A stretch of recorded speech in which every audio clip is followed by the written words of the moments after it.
안녕하세요, 문기자입니다.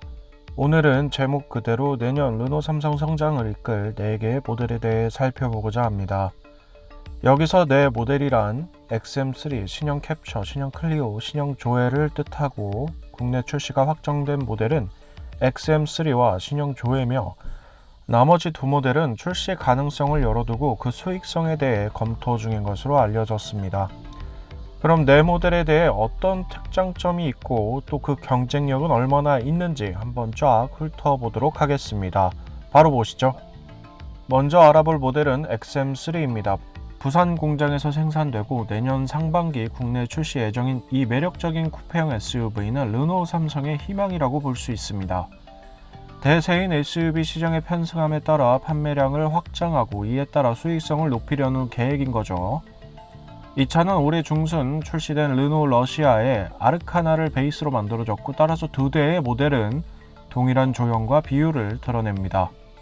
세부적인 부품의 생김새가 살짝 다른 정도고 여기서 아르카나의 각종 정보를 훑어보자면 일단 플랫폼은 르노의 새로운 모듈형 플랫폼이 사용됐으며 르노가 다임러와 함께 개발한 150마력짜리 가솔린 터보 엔진이 이식됐습니다.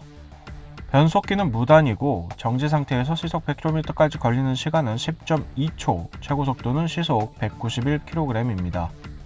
차체 크기는 길이 4545mm, 너비 1843mm, 높이 1565mm, 휠베이스 2721mm, 지상고는 208mm입니다. 트렁크 적재 용량은 기본 508L고요. 브레이크 시스템은 프론트 디스크, 리어 드럼입니다.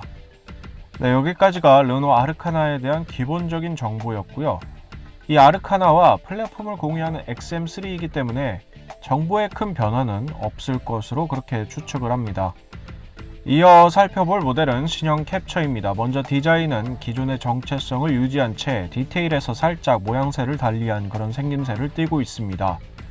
세부적으로 C자형 풀 LED 헤드램프와 크롬으로 머슬낸 그릴은 선명한 인상을 자아내고 18인치의 그런 큼직한 휠은 당당한 이미지를 구현하는 데 일조합니다. 차체 크기도 이전 대비 11cm 길어져 보다 뚜렷한 존재감을 강조하죠. 외장 색상은 총 11가지가 제공되고요. 지붕 색상 4가지와 함께 각자 취향에 맞는 여러 조합을 실현할 수 있습니다. 실내는 1세대와 비교가 안 될 정도로 많은 변화가 있었는데요. 감각적인 3스포크 스티어링 휠, 선명한 10.2인치 디지털 클러스터 및 9.3인치 센터 디스플레이, 미래지향적인 기어 레버 등으로 시선을 자극합니다. 차체 크기는 길이 4228mm, 너비 1797mm, 높이 1566mm, 휠베이스 2639mm입니다. 트렁크 공간은 기본 536L입니다. 엔진 라인업은 가솔린 100에서 155마력, 디젤 95에서 115마력을 내는 여러 유닛으로 구성이 되고요. 변속기는 엔진에 따라 5단 또는 6단 수동, 7단 듀얼 클러치가 맞물립니다. 국내에는 디젤 155마력에 7단 듀얼 클러치가 조합된 그런 파워트레인이 우선적으로 나오지 않을까 그렇게 추측을 하고요. 내년에는 플러그인 하이브리드 시스템도 추가될 예정이라고 합니다. 1.6 가솔린에 F1에서 터득한 기어박스 그리고 9.8kWh 용량의 배터리를 더해 고성능 그리고 고효율을 실현한다는 게 르노 측의 설명입니다. 플랫폼은 CMF-B라고 불리는 신규 모듈형 플랫폼을 사용하고 당연히 이전보다 강하고 가벼운 골격 구조로 향상된 주행 성능의 밑바탕으로 자리합니다. 주행 안전을 위한 품목으로는 어댑티브 크루즈 컨트롤, 긴급 제동 보조, 차선 이탈 방지, 360도 어라운드 뷰 등이 있습니다.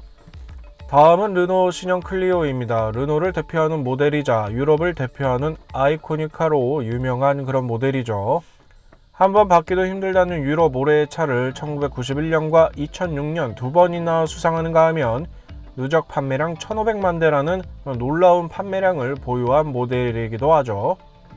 신형 클리오는 이런 든든한 바탕 아래 완성도 높은 진화를 이뤘는데요. 인테리어를 먼저 살펴보자면 10인치 디지털 클러스터, 9.3인치 센터 디스플레이로 높은 사용자 편의성을 실현했고 엑스테리어는 전작의 디자인 아이덴티티를 이어가면서 미래지향적인 디테일로 보다 세련된 분위기를 연출했습니다. 세부적으로 더욱 뚜렷한 C자형 램프 디자인을 통해 독보적인 그런 존재감을 강조했으며 이전보다 균형 잡힌 차체로 역동성을 높였습니다. 차체 크기는 길이 4050mm, 너비 1798mm, 높이 1440mm, 휠베이스 2583mm입니다. 트렁크 적재 용량은 기본 391L입니다.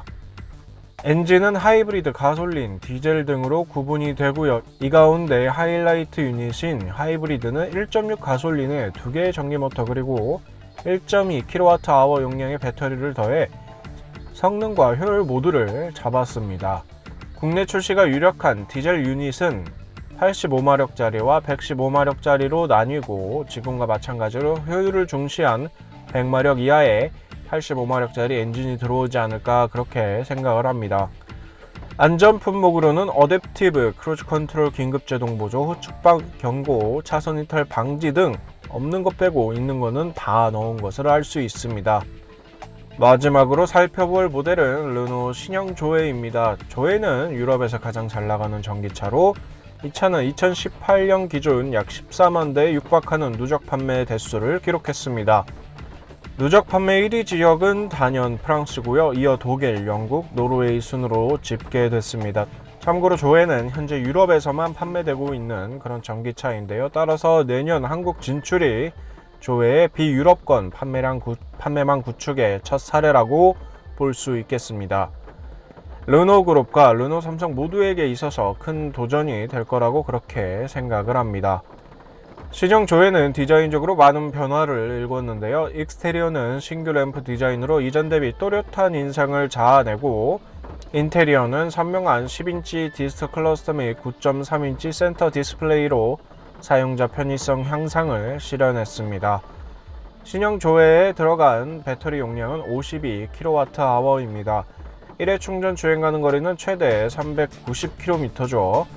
고형과 비교하면 배터리 용량은 는 반면 주행 가는 거리는 별 차이가 없다는 것을 알 수 있습니다. 아무튼 해당 수치는 국내에 들어오면 다소 줄어들 것으로 판단됩니다. 모터는 기존 110마력짜리와 신규 135마력짜리 이렇게 총 두 가지로 제공이 되고 주력은 110마력의 힘을 내는 그런 전기 모터입니다. 따라서 국내 도입 버전에도 이 110마력짜리 모터가 장착되지 않을까 그렇게 생각을 하는데요.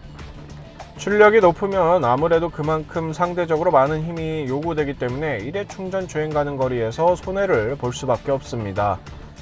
전기차의 핵심은 한번 충전으로 얼마나 먼 거리를 갈 수 있느냐에 있으니까 135마력짜리 모터 도입은 가능성이 그렇게 커 보이지는 않습니다. 네, 지금까지 내년 르노 삼성의 성장을 이끌 4개의 모델에 대해 살펴봤습니다. 가장 마음에 드는 모델은 무엇이었나요? 저는 르노 신형 캡처에 마음이 갔는데요. 어찌됐든 하나같이 다 뛰어난 경쟁력을 갖춘 모델이라고 생각을 합니다. 나와봐야 알겠지만 대한민국 소비자에게 맞는 제품 구성과 이에 따른 합리적인 가격만 맞춰진다면 충분히 승산이 있을 것으로 그렇게 판단을 하고요. 그럼 오늘 영상은 여기서 인사드리겠고요. 봐주셔서 감사하고 문기자였습니다. 감사합니다.